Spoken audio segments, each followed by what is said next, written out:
So, without much further delay, let's just start digging in. So, today I would actually like to start with Katarzyna, which is a great honor to have you here. We have only met online before, so this is very exciting to finally meet in person as well. So, Katarzyna is the High Representative of the Minister of Finance for Capital Market Development Strategy. That's the full title. But you don't need to memorize it. Yeah, I just usually refer to you as, like, you know, the Polish sustainable finance in person. Yeah, exactly. So actually, I wanted to ask, since you're here partially with your government hat, so what are the main focus areas when it comes to the Polish government and in your role? What are the main areas that you're focusing on? And what can the private markets expect, since we just finished on the note that governments can do more? So what's coming next, or what are the main focus areas that you're looking into?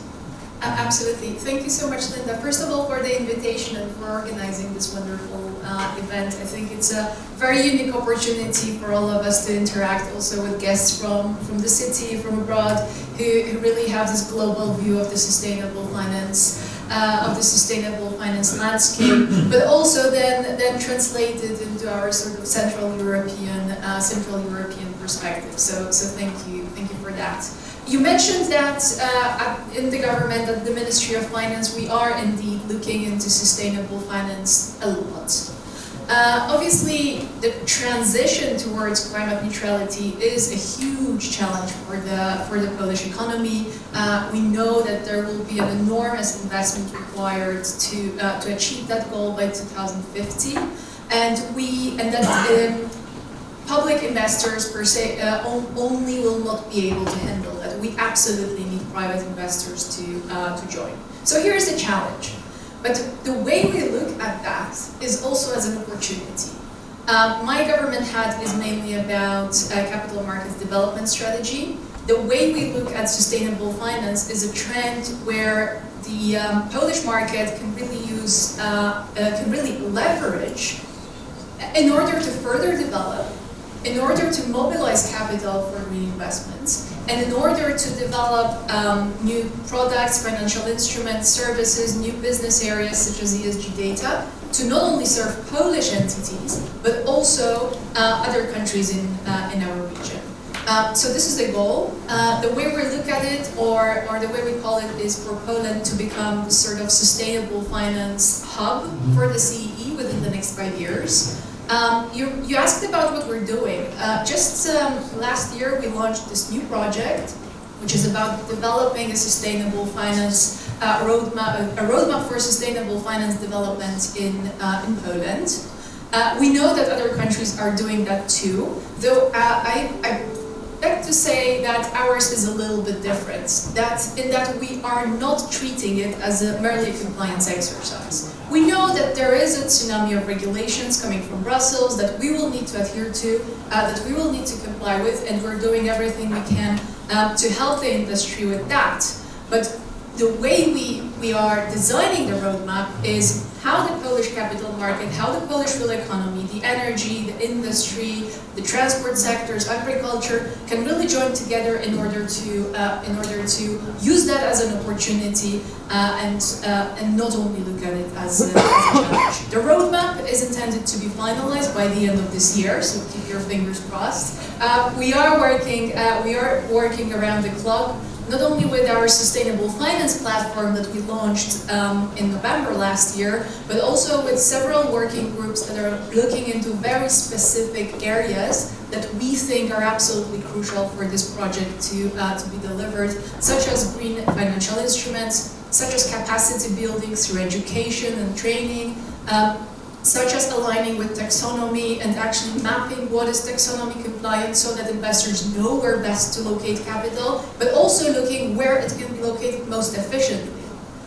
It may be that I only have $1 million or $1 gazillion.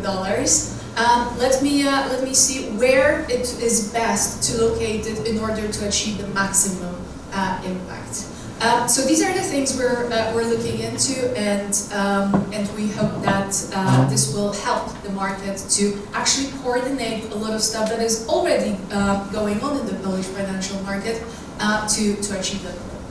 Thank you very much. We've been following your work very closely, and we were extremely excited when we heard about both the platform and also about the roadmap, because I think that pretty much sets the direction of travel and at least makes people a bit more aware of what the follow-up will be, and also sends a very strong signal. So we're hoping that other countries from Central Europe will join in, and there are some very positive signs already appearing.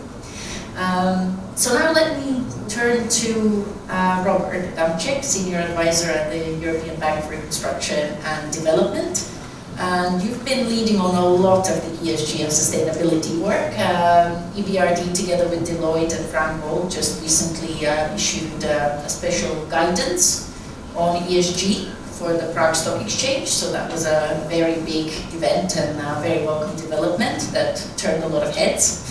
So actually, let me just ask you, since you look after many different countries and you see these developments across different markets, so what are the kind of key changes that are happening that could affect future business financing, since multilateral development banks and banking sector is such an important sector for the region? So what are the main changes you're seeing, and what keeps you awake at night?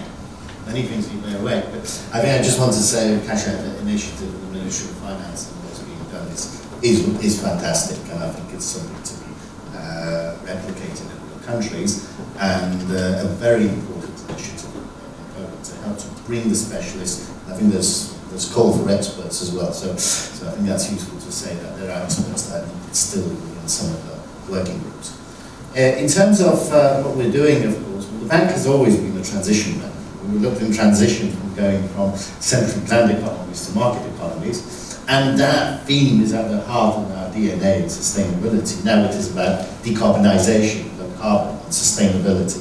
So in many ways we're following what we always did, and the transition is there. And the transition is needed, and the level and pace of understanding is different. So I think Poland is moving ahead faster than many other regions, and an industry in Poland, as well as the financial sector, is becoming aware. Now, the difficulty with that, of being aware and being contaminated with knowledge, and actually having the knowledge, are two different things. And I think this is where we have reached the level where there's an understanding there is a need, but actually now it's the details, it's now bringing the specialists. And there's very few specialists. If I look at some of the things in terms of our needs, actual real specialists that can do the work technically are very few. There's a lot of people that have sort of read the legislation and have 2-3 years of reading legislation, but actually doing the technical work and on due diligence, for instance, where we're separate. So there is a trend that I think is happening in Eastern Europe that it is needed, but the level of understanding in different countries is very low. So Hungary a bit better, Prague, when we had to even design a stock exchange report, slightly with the help of the stock exchange and advisors, slightly less detailed, because it's still at the stage of engaging people and passing on the message rather than doing the nitty-gritty. We've done the same in Bucharest, where we have also put stock exchange guidelines. And again, this is something where it's still starting, and we need to outreach more outside. So I think the change is happening where people understand it's there. People still don't see that it's going to be a real big problem. We'll just report something. And I think and that the finance is there, but people are trying to tap in. But we still see very few bonds and green bonds and sustainability bonds in the region. And that is, I think, where there isn't either the data is not there. There's a big issue on SFRD, and particularly there is no data hub, so we need to really work on the data hub. In Poland, it would be necessary, I think, to rebuild Ukraine, to have Poland as the centre for that, to channel funding. Without that, I think Poland will lose out, and Ukraine will lose out. It is, there is too much of the view of the specialists that are there. I keep the knowledge to myself. So there's very few, sometimes I'm so active in one or two things, because I think the EBRD should be that catalyst. It is something, actually I'm on leave today, so I take the day off to be here. Is necessary to pass on the information, to make a bigger cake, to make more specialists aware of it, rather than keep information and see it. And that's an Eastern European issue, which unfortunately, information is power.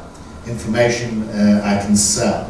And therefore, there is too much of that happening, and we need to break that mold. Actually, the more of us are at the same level, the bigger the market, the better for everyone, the more investment, the more we can actually invest as EBRD, which we are to be there as a catalyst, more private investment, more work for experts. If you keep it low level, then you just get the crumbs, and it's not there. So I think it's very important to say that the aim is to create a bigger market. As I was saying, it is changing from 2 billion to 3 trillion. We need to see that in Eastern Europe happen. We need to have both the private sector, but also the quasi-private sector, because in Poland a lot of the companies are sort of listed, but they're still controlled by the government. But anyway, use the green finance and sustainably linked mechanisms and the capital markets as raising funds and investment. We still see that people don't understand that the disclosure reporting and the consequences of bad reporting, what it means. I think people are not aware that it could be actually, there could be misconduct, not misconduct, but, well, there misconduct, but you have actually consequences, what it means. And preparing the documents. You can't say something is taxonomy aligned without proving it. And although it might meet all the criteria, and I can look at a steel plant saying it's going to have hydrogen and circular economy, it's an electric arc furnace, but I have to actually document it. I have to go through also the other environmental criteria and do the no significant carbon social. The documentation of that is actually not easy. Proving something is white is actually quite difficult, but you need it, because otherwise investors will not be, and I think the trustworthiness. And that's something we've discussed at the platform.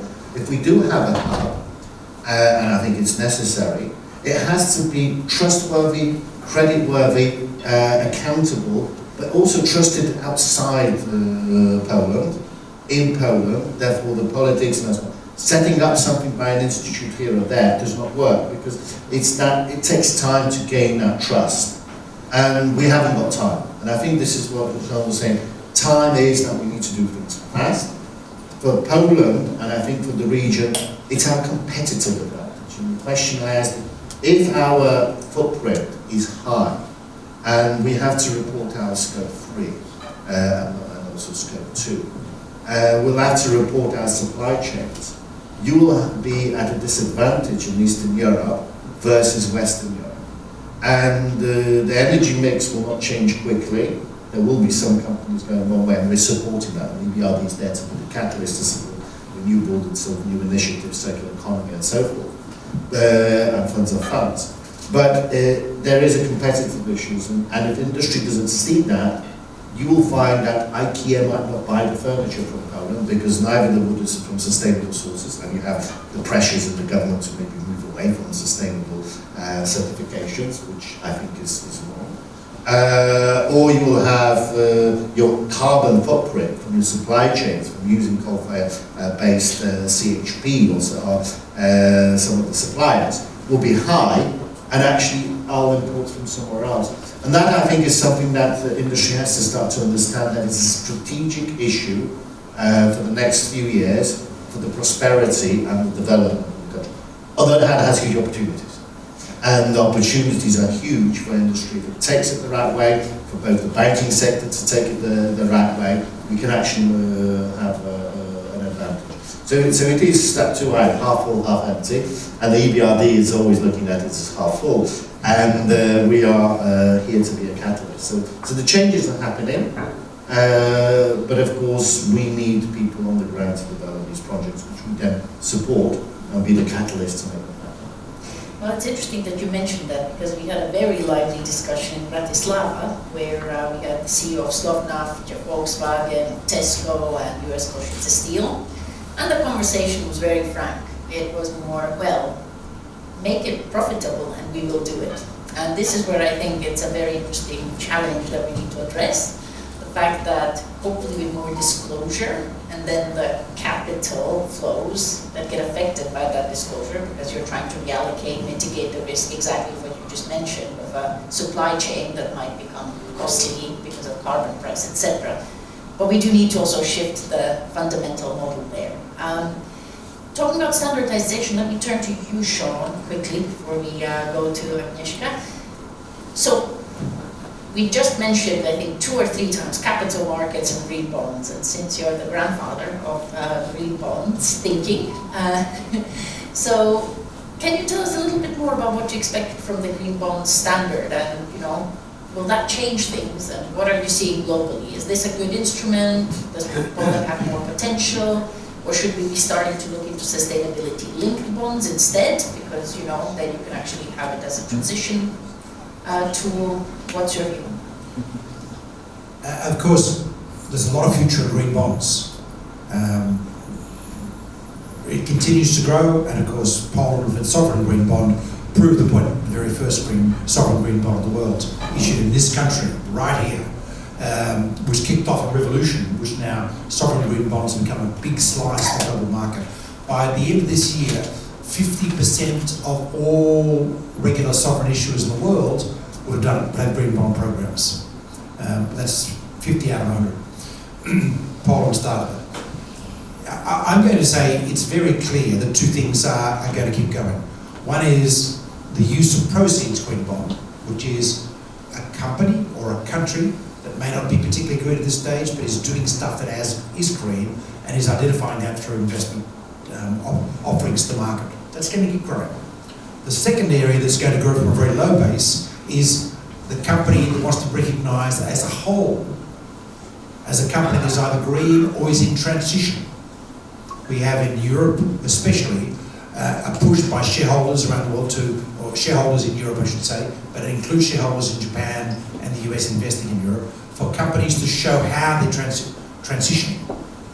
We're rolling out a clump on certification for that later this year, later this month in fact. You will see a lot of emphasis on that as the next stage of development. Sustainability bonds are just a variation on that idea. A sustainability bond is a company or a country which is saying, we are changing. Here are our forward indicators, so you can tell we're changing. And in some cases, but not all cases, we'll actually even give you a bit of a coupon advantage if for some reason we don't meet our targets. I'm not so fussed about the coupon advantage. I'm more concerned about assessing the appropriate ambition of the changes, because it makes a big difference. If you are planning to reduce emissions by 5% in the next 20 years, and your PGE, sorry, that doesn't qualify. Well, how do we know? We've got to have reference benchmarks. If you're changing by 95%, possibly even 50%, that's going to qualify. Work on reference benchmarks is coming through, which will free up and open that market. So when it comes down to the Sustainable Finance Plan, and by the way, I'm so thrilled about the work you're doing. It's very cool. Very important to provide guidance for Polish industry about how to take advantage of the tsunami that's coming through. Let me be clear. It doesn't matter what Poland thinks to a certain degree, or what the US thinks, or what Japan thinks. This is a global phenomenon that's happening. And I can tell you about China, about India, about Brazil, about South Africa, how these changes are happening. The world economy is changing. We are shifting to EVs. In 2030, we don't expect new petrol-based cars to be sold in any kind of reasonable quantity in Europe. It's happening that fast. That changes components manufacturers in Poland. This is the kind of advice that industry needs. This is, if you like, in the context of rapid change, how do we ensure that the Polish economy can be vibrant, successful and wealth-creating going forward, noting that what we've been doing in the past is no longer fit for the future. That's what a Sustainable Finance Action Plan really has to do, and will do, I'm sure. And then identifying the finance instruments that are relevant going forward. Transition support activities is the name of the game. The commercials are doing this, EY, KPMG, and so on, are providing advisory, but we need that independent advice linking to standards, which should be a feature of the Sustainable Finance Plan here, to help industry understand what the global norms are, what are reasonable objectives, and for that reason, the instruments which are merely an expression of investor appetite, green bonds and so on, are going to boom.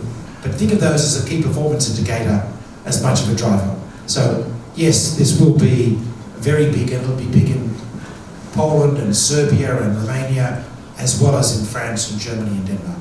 Thank you, Sean. It's actually interesting. We looked at what would be a sustainable finance plan for the region, and soon enough you realize that it's very nice to think about it. There's all these lovely tools that you can use, but hey, we need industrial policy to be aligned, we need permitting, we need energy markets, we need the rest of it. And then actually, where you put the money changes. So we published a whole roadmap of sustainable investing. So which sectors, which elements and segments in these sectors need to prioritize so that you have a knock-on effect in terms of fiscal multiplier, etc., etc. So it's actually very interesting. It's a very complicated subject, and banks play a great role in it. So I would also like to ask Agnieszka, the chair of the supervisory board for mBank, and also a platform member of the new Platform on Sustainable Finance for the European Commission. Since you are very familiar now with non-financial reporting and the whole discussion about standardization, taxonomy, etc., I would love to hear your thoughts in terms of what are the kind of changes that you see sitting in the banking sector. Because of course you also need to finance whatever's in the real economy, and what are the kind of changes that you would like to see and how you're seeing the space in Poland, either heating up or changing? Thank you very much, Linda, for having me and for being a part of this discussion. And I was even wanting to interrupt you because you mentioned policy, regulator, players, but that's nothing without the channels, and that's a banking sector, that's capital markets, right? So that's very important. Without the channels, without financial intermediary, we will not finance that. So, as you said, it's very important to put banking sector and capital markets on the picture. How does it look like? Oh, it's very tricky. There are so many tasks for banks, not just in Poland, everywhere. How we see that is that so many things to meet the requirements, to understand regulation, to understand how we collect the data from clients, not to put too big burden on them, how to collect information on ESG risks and mitigation measures, how to develop processes and also systems to collect the information. So this is very huge challenge, but as we are talking about opportunities, we also need to think about benefits of this huge disclosure related to non-financial information. And this is like the vision we have when we think about all this hard work mentioned here. So what just to clarify the biggest benefits that the financial markets are thinking about is, first of all, our clients, companies can differentiate using non-financial information from that they are sustainable, that they have ESG and sustainability embedded in strategy and operations. They can show it through ESG products and services. So this is building very strong ESG profile to strengthen the relationship with customers, and that could be, as we said, visible in operational results, but also strengthen the relationship with employees. And we can see that, as Robert mentioned, we need this skill set. So workforce planning, people strategy, attraction, talents, it's very important. So if we don't think about it, we will not be competitive. So this is, as Linda said, very interlinked, complex system, but it makes sense. It's if you just do one thing, it will not be, and you don't do another one, you will not see the benefits. So this is. We are in banking. We are trying to show our clients that sustainability is a powerful, high level. So And I think the regulations that we are discussing in the EU Commission, we can see that put on banks this advisory task that we need to navigate with our clients through the journey, through ESG journey. So we can see this, those tasks. What I'm very proud, when Sean was picking up on the figures, I'm very proud to be Europeans and seeing the sustainability very advanced in Europe. And what I think that European banks are also Polish banks, so we can be perceived as better, and we can actually see that the markets perceived European banks much better than US players, especially recently. And so I think for us, it can be translated in better access to finance, also in better ROE probably in the future, but also less volatility in market valuation. This is what we need also in Poland. We need stability because sustainability is actually a journey also to financial stability. What we need for this ambitious, we need a clear green corporate portfolio. So that's what we have. And I respectfully, Linda, disagree that this is not hostile environment, in Poland at least.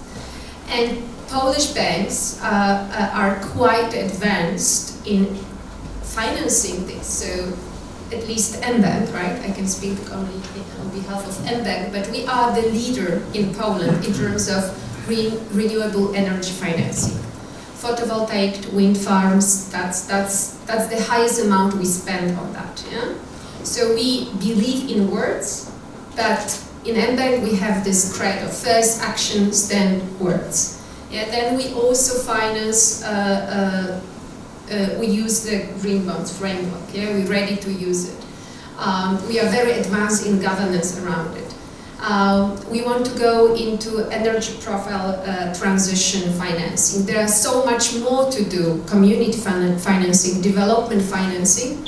But maybe just to stop here, having a distinguished guest from government to understand that if we put more burdens on banks in Poland, we will not have financing for sustainability. Yeah? This is the country with the highest banking tax. Additional burdens for credit from additional burdens related, right, to IPS, yeah, additional creditors fund for people who cannot afford to pay. So this is huge. And the question is, credit holidays, yeah, the question is if it will be enough to have money for green financing. And the whole taxonomy regulation and others regulations, they are meant to direct investment to sustainable use, yeah?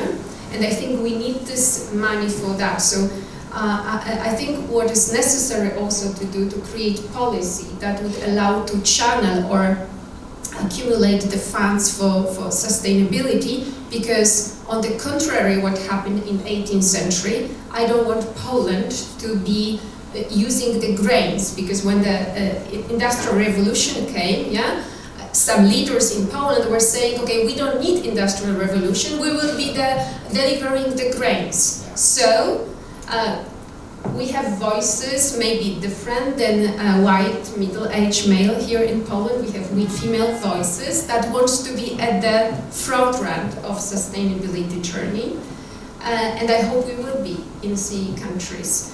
So there are plenty of things to do, and we will do them to help also to be part of the journey. Thank you so much. Thank you, Agnieszka. I think that's a very good, sobering intervention, that we do not want to go backwards, we want to look forward.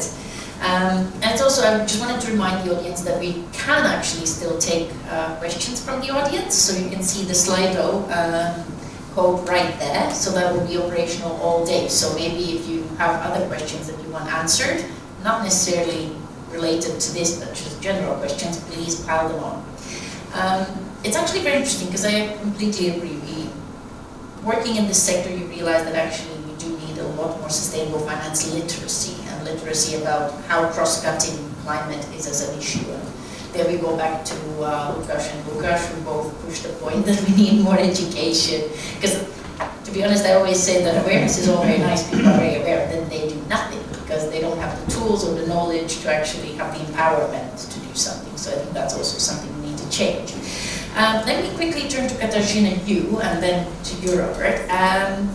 So actually in terms of the Polish space in banking and private sector and these transmission channels, what kind of changes would you like to see? What are the untapped opportunities? And is there actually a need for a Polish Sustainable Investment Forum? That's something that we've been discussing in different fora for a while, right? So do we actually need to convene the thought leaders and knowledgeable people with those who are maybe still a little bit afraid? Because often we get very interesting responses to our events.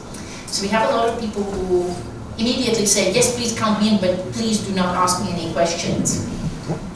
I just want to listen in. So maybe we need a safe space for people to listen in and not feel like, you know, if I'm not doing anything, I will be attacked. Because that's also something that, you know, we need the skeptics on board.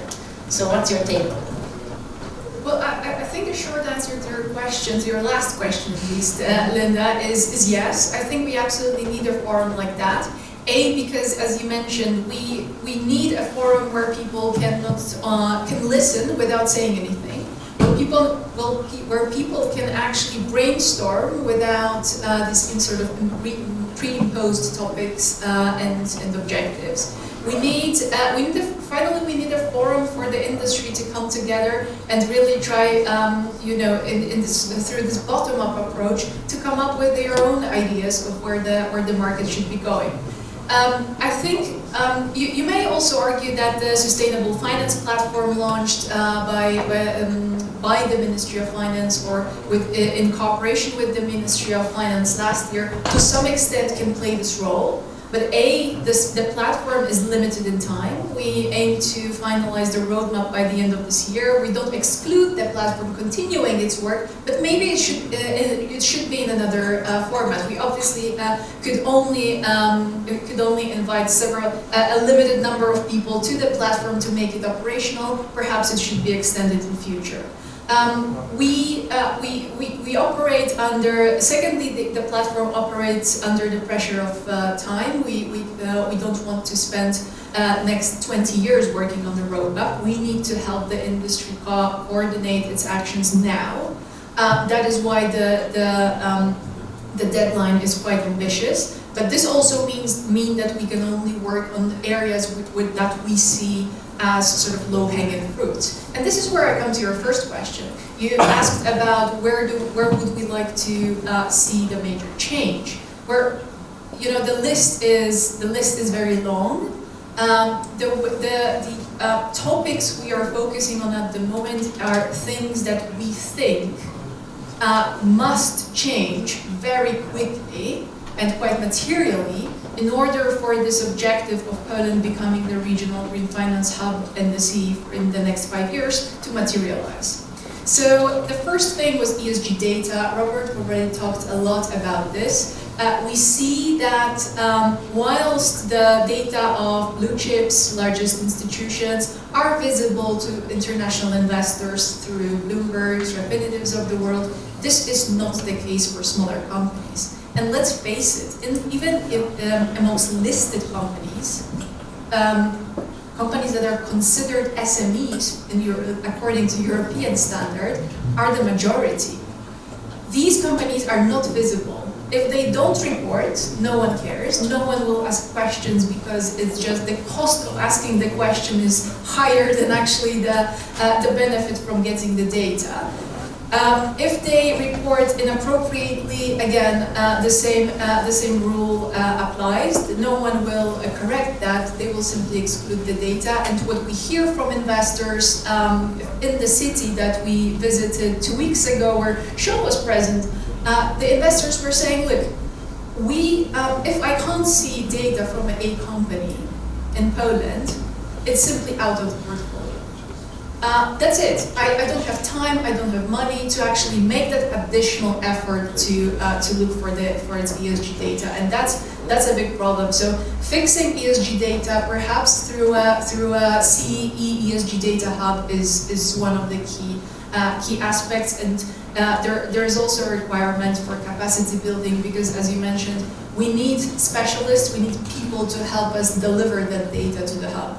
And this is where we come to capacity building, to education, training. We see that probably there is not enough of training in the Polish market, that people struggle to find knowledge, and knowledge that is up to high standards. Because again, from what we hear from institutions like yours, Agnieszka, is, okay, so we have people applying for jobs, their CVs look nice, they finished all those ESG trainings, but then when you talk to them, the standards of those trainings must not have been very high. So we need to fix that. And third of all, we need to think how to stimulate academic research in the area of sustainable finance, so that Poland can also serve as this place where new ideas, innovative ideas of how to do things in sustainable finance can really flourish. This is despite us having really great researchers on that topic in Poland already. Some of them I saw in this room. We're not there yet, and when Yale organizes a huge sustainable finance conference, there is no one to send there with a paper. So these are the first two. Then we have we mentioned the taxonomy, which is again a really key one. And fourth of all, not last but not least, as you would say, is about sustainability bonds. Obviously, green bonds are an important instrument, as Sean already stressed. But I think we don't discuss enough that from the perspective of the Polish market, but most likely also this would also be the case of other markets in our region, it's not only about green bonds. Mainly it's about transition bonds. You won't change the world by investing in only projects that are already green, only in companies that already have very low greenhouse gas emissions, etc. We need to help companies that are hungry for capital, that are very high emitters, that have a lot of potential for change, and last but importantly, have ambitious decarbonization strategies. We need to help them to get that capital, and I think transition finance is a very underappreciated aspect of the Polish transition that we really need to look into very urgently, and that is what we will be doing in the months to come. Thank you for the point on transition, because I was waiting who's going to introduce it, because it's an absolutely key thing for this region, and I think that also needs a lot more research, because we do need some sort of colorful transition where we start red and then go into orange, yellow and green, etc. So I think that's a very important point. It's actually funny that you mentioned the capacity. One of the reasons why we started ISFC was the fact that I noticed that not only do we not have enough academic researchers from the region, we just don't have enough industry players with enough in-depth knowledge to sit at the table and actually influence the discussions that are happening in Europe or globally, because sooner or later they affect us. So it's also very important to develop that skill set, and this is why I think it's so fantastic that Agnieszka is on the platform of sustainable finance and can also be one of those voices. Because, I mean, I myself am Latvian, educated in the UK, lived in the UK. Agnieszka, I believe you were, Katarzyna, you were in LSE, right, London School of Economics for years. So we actually have acquired knowledge from the West often, so now we can apply it domestically, and I think that needs to happen a lot. And Robert, you're as well in London, right? So I actually believe we all are resident in London, right? Yeah, it's just what happens, and this is something that we need to fundamentally change, and I think it's so positive that more of us are coming back and also developing the skill sets here locally and encouraging people to do so. So I think it's an important factor there. But if I may just add to that, Linda, because I think it's important. Well, it's nice you get this sort of global knowledge and can try to apply this here, but I think it also needs to be tailored to the local needs. That's why it's not as easy as just saying, oh, can you please issue more green bonds? bonds, then, sorted. It's really about understanding the local needs and the fact that we really have a lot of heavy industry companies, utilities that are hungry for capital, that are very shy to discuss that or to join the sort of more sustainability financing movement, because they think, oh, I'm dirty, I have high emissions, maybe I should just stay silent, because if I speak up, they will ask questions. That's not we can't encourage that kind of approach, because then we simply channel more capital to technology companies or to these sorts of areas of the market that are impact aligned but do not generate any positive impact. And I think the aspect of transition finance is really something that is super, super important within the CEE context. I mean, yeah. I think that's a very important point. This is why I also think that the contextualization of all of these instruments, it's definitely copy-paste solutions we have seen and sometimes have unintended negative consequences. So definitely that needs to be taken into account. I mean, even the legislative space, as we've discussed in some fora, is very different. So actually it's very country-specific often, but due to historical reasons, etc. So you have to be mindful in terms of how you actually apply these tools.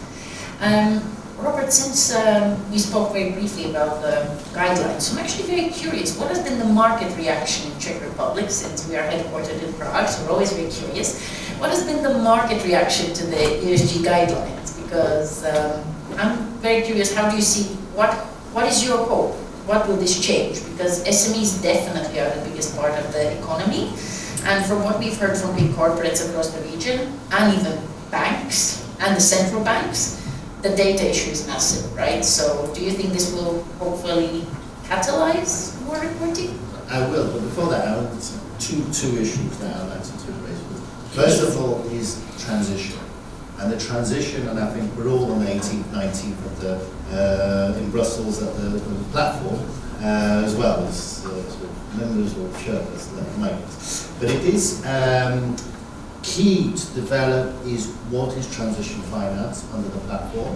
That was already worked by Nadia last year, quite a lot of work on that done. And I think we need to define, because otherwise we will just go for the green. And for a transition bank, actually I don't think we should be going for the green. We should be going for the transition and exiting when it's green, and get the benefits when it's green, and make the companies go into that. And banks should be rewarded or seen from their portfolios. It is good that you have the transition. There's the red, the amber, and the green, and that needs to be defined. And if we don't do that, we will have that. Everybody will chase those .coms or other companies which are just pure green because it's easier. Although once you look at the paper and energy use of our clouds, it's not that easy.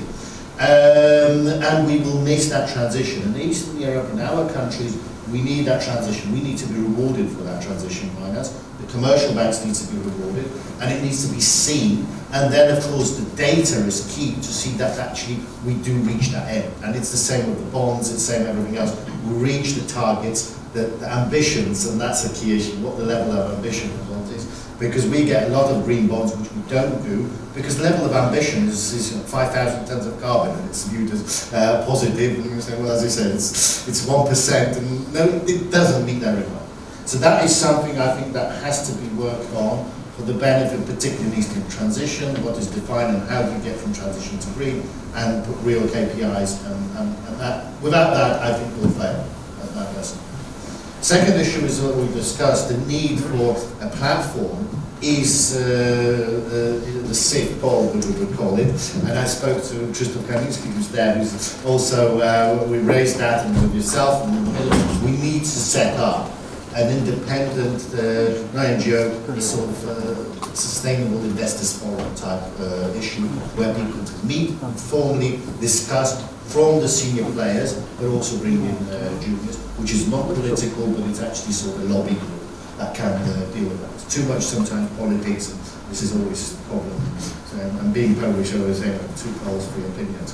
But that's like academics as well. And we need to make sure we get that So going back to the question you're raising here, well, look, we need to raise awareness. Working in capital markets is key. So doing that, we are updating the Warsaw Stock Exchange right now. Guidelines, this is ongoing work, should be finished by June. KEEP, which is also developing practical procedures, and more procedural we're going to have with the stock exchange, which the is helping with financing and technically working. And we will pass it to the forum for approval, consultation, or view as well. So consultation. I fully agree, Robert, but if I might just say, CIF Pole is a horrible It is actually. Let's not call it that. Maybe that is true. So we'll need to think of the name, and join the Euro CIF. CIF is okay, but it is. So how do we? We are back in the Czech Republic because we exited the Czech Republic as the bank. And stopped financing in 2000, just before actually the financial crisis, 8 years. And we're back. And we're looking at green finance to support companies in the Czech Republic as of this year. And of course, this is a policy engagement to bring in. So we see it as a way of bringing a sustainable finance, which I think in the Czech Republic is less advanced or knowledge among companies, to the forefront. And therefore, you could say it's soft marketing in some ways, but it is actually passing on the information that this is what needs to be done. We can help, and we're working with the stock listed companies to do that. In terms of SMEs, a big issue that, again, on EFRAG working groups on some of that, there is a big problem in terms of interpretation of legislation and direction. And Germany is pushing in one direction, which I disagree with, and I think EFRAG is right now divided, probably needs to actually lobby it in a different way, is looking at materiality for SMEs and the 700 data points. But in our region, the legislators, because of the responsibility, accountability, if something is optional, they give everything to be done. It's not the German approach or the UK where you can have a discussion with the regulator and the regulator takes a reasonable view. Here it's yes or no, and that's I think comes from the Bismarck and the Soviet legacy in Poland. It's a combination of everything, of all the codes where the negotiation doesn't exist with the regulator. It's one or zero. And the regulator will always put more than less. So we need to work on the SMEs to actually have a lesser level of data, put the PAIs maybe as mandatory, and I think those are enough for most of our requirements, and really put it for SMEs. Every SME should report these 18 parameters of the potential adverse impacts, including scope 1, 2, and 3, which you can calculate, we can help with, particularly listed companies, rather than have a materiality test of 700, because in our region it will fail. And it will fail really badly. Either everybody will ignore it because it's too much, or the regulators will ask for it and people will just not list and go and go. So we need to have that balance. And for us actually, it's a bit maybe in Eastern Europe we have to be more specific and more prescriptive and have the minimum standards. And then you could say maybe something else. Because it's not about advanced or not advanced. We've got the knowledge, we've got people which are much better. I mean, if I look at gender balance, in Poland, we're far above UK. There's no question. There are more women in senior financial positions, and although there's a lot of talk in the UK and US, there is. But, of course, politics doesn't mean that always right at the top. But in terms of potential, 21% I think is, there's 2% more women go to university than men in Poland. So it is, and it's a trend throughout Eastern Europe. So we should be looking at channeling the best resources, supporting that. So the knowledge is not a problem, it's a bit education and upskilling, but we need to look at the constraints that we have in Eastern Europe. And that is that command and control system. It's a legacy which will not change, and we therefore maybe need to work with the Commission more. Less is more, but define. And that we can use that. I would agree with the SMEs. It's a different conversation because, of course, regulatory burden is a real thing sometimes. However, I do think that starting point needs to be solid, that it needs to feed into the CSRD, SFDR, and all of the other acronyms that you will hear throughout the day, because we have many. But the point is, it needs to make sense. If banks and big businesses need to report and it needs to go down the supply chain, we do also need some data where the data hub comes in. And also capacity building. What we find is that a lot of SMEs push back purely because most of the capacity building is done by very expensive consulting. So then the point is, well, what's the upside? Will I get a better loan, etc., etc.? So those are the kind of tweaks that still need to happen. Agnieszka, since you have now joined the Sustainable Finance Platform, what was actually the motivation for joining it? Because, to be honest, there were hundreds and hundreds of applications, and only a few, lucky few, got selected. So, what are you looking forward to? It's very, very good. Yes. Why did you apply? What are you excited about in terms of the platform's work, and also essentially leadership in this space? Because, as I just mentioned, I think it's been very inspirational hearing also a lot of people who apply for internships to our center, because we actually recruit across the region. Actually, both of your names have come up in inspiration. So that is a tangible, actual effect if your names are getting mentioned in applications saying that, you know, oh, I'm like following such and such's work and so on and so forth. So I would be very curious to hear. This is a very personal question, so I'm not sure if I'm going to answer. Okay, but jokes aside, I think I have this intrinsic motivation that I wanted to be in the center where the discussions and decisions are being made. And as I have this vision that CE region, and especially Poland, as a 6th largest economy in EU, 20th largest economy in the world, should be part of that, right? And being on boards of different companies in Poland, I treat accountability seriously. So I want to know where I should strive my management boards and my boards and my colleagues towards what aims relate to sustainability. But as you said, I think for us in Poland, transition is a phenomena that is not weird. Yeah, I am a transitional kid. Yeah? Transition for me is not a burden; it's all I know. So I think we should build on this experience from Poland because we have built resilience over the years. We understand what it is, transition, and how it should be implemented. That's why I think the contextual understanding is very important. So that was my motivation, and I'm really happy. I'm very excited about the work, especially on usability. By training, I'm economist, and I want to make things more efficient, cheaper, and better. So this is what is sort of convincing for me what Commissioner McGuinness said, that we want to focus on usability of taxonomy and to make this ambitious plan of sustainable finance agenda to be implemented on time. But maybe on this very important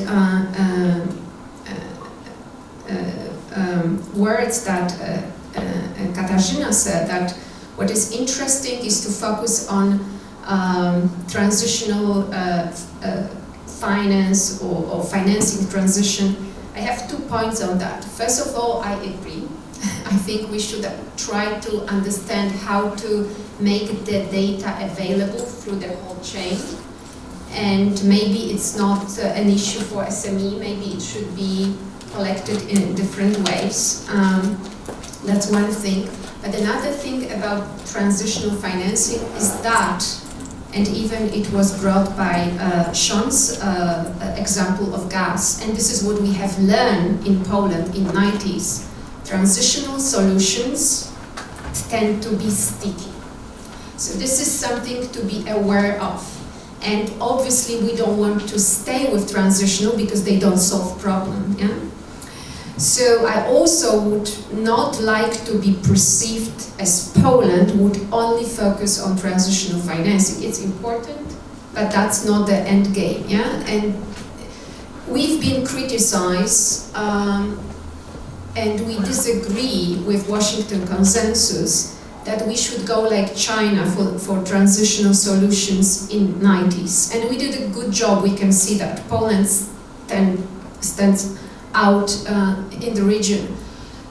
It's very difficult at the beginning if you aim for the best and you don't see the benefits immediately because it's a process. But this is our goals for platform 2.0, to think how the transitional finance framework is different to the green finance. And I think this is much bigger task. And I hope we will manage to at least have a goal and an understanding how it could work. Thank you. Thank you, Agnieszka. I think that's a very good point, that transitions can be sticky. I think that's we should be mindful of that. So we have now, unfortunately, run out of time, but I want to give you all at least a moment to say 1 or 2 sentences, so very quick. Main message essentially to not only Poland but also to the region, since in the build-up to the summit we'll be promoting some of these discussions and snippets of the points and discussions all across the region. Because guess what? Actually, these countries are interested in seeing what's happening in each other's space and learning from each other. And there's some other countries actually that are planning to do data hubs, so it's a good idea. But let's start with you, Sean, and then Agnieszka, Katarzyna, and Robert. Quick. There's a tsunami coming.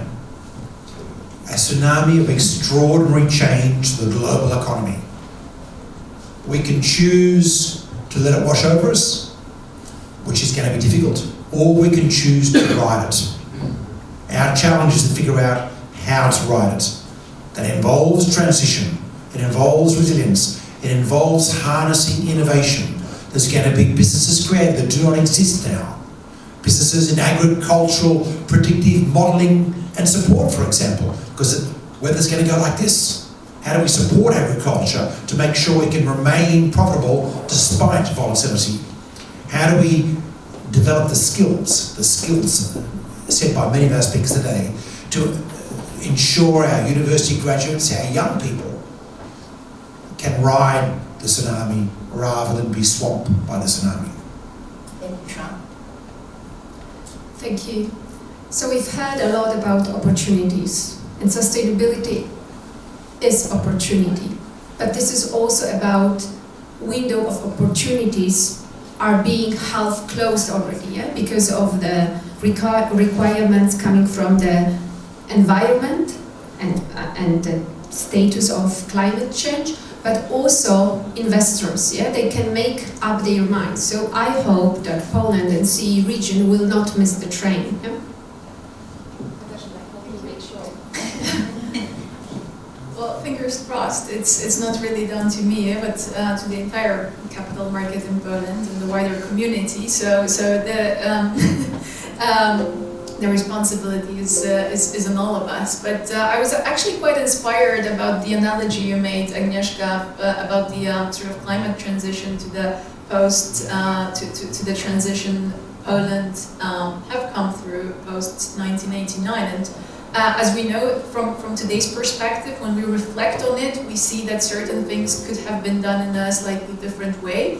So I would say this: let's try to make this transition, not deliver this transition not through a shock therapy, but more through a very sustainable roadmap for the development of sustainable finance in Poland.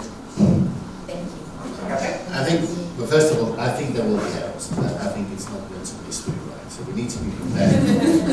but in some way, I compare with the emission trading scheme 1 and 2 and how it went in, and this analogy with BRDs in the 90s.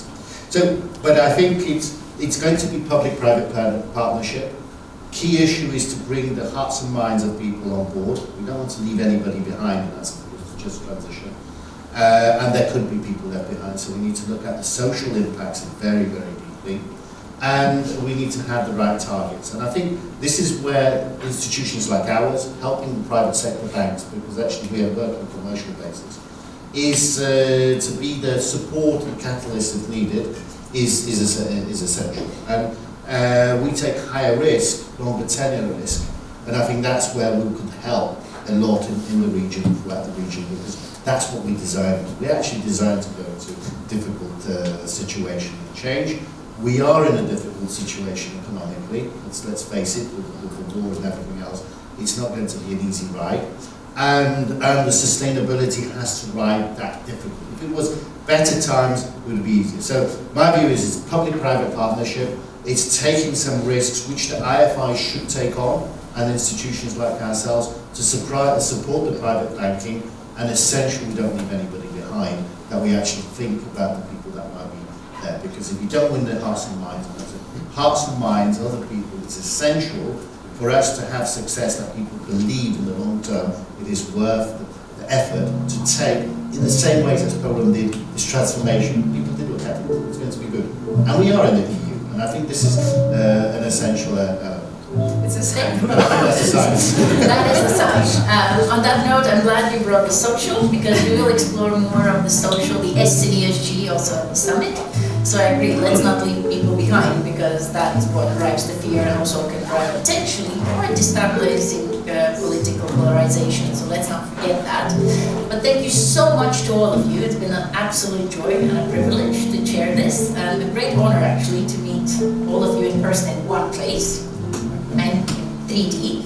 So thank you everybody for joining us. There is lunch served just down the hallway, so please join us, enjoy, meet each other, and we will be back in an hour with another 2 sessions, one on banking, which I think will be very interesting, and also one on real estate, because let's not forget built environment and real estate is one of absolutely key segments, and we had a very interesting discussion with the European Banking Authority last week about how these pieces fit together. So I think this is going to be a fun afternoon, but first, lunch.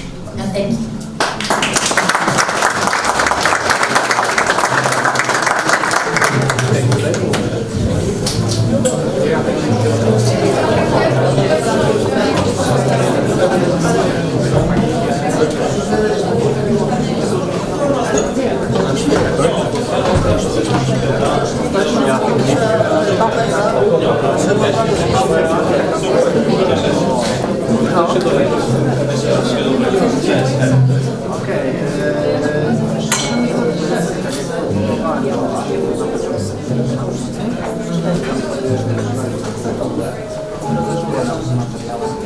Bo ja właśnie część mam gotowa, część zbieram.